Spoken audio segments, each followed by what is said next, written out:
Hey, I'm not usually one for doing this kind of thing.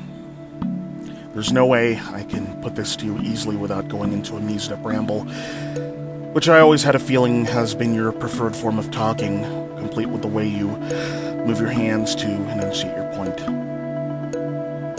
I try my best not to look too far back into the past or revisit things for various reasons.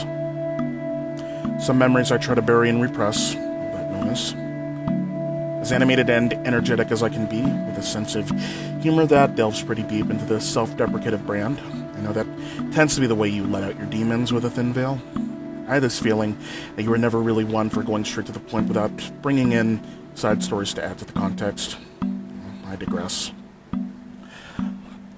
But where do you fit in to all of what I'm about to tell you?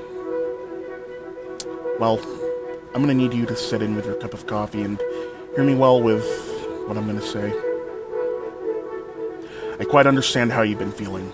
Beneath that exterior of being a fucking moody, pissed off dude that tries way too hard to vibe, and believe you me, it's way too familiar of a feeling that I still fight of, more so the fitting in part.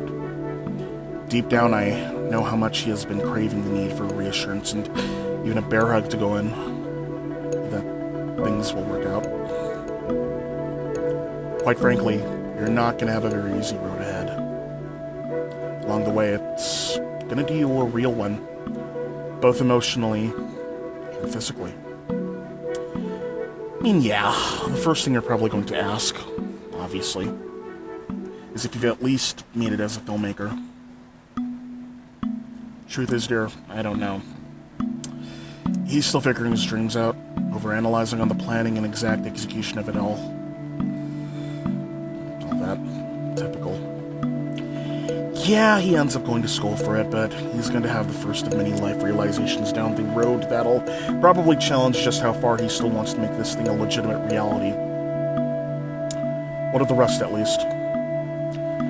And between the homelessness, dysfunctional family problems, the reality of finding out who of those in your life truly cares and those who never even gave a shit about you, to be absolutely blunt, most notably a lingering cynicism and bunch of hidden demons contributing to full-on depression and barely scraping the ice here of what he's going to face and eventually answer for in the long run.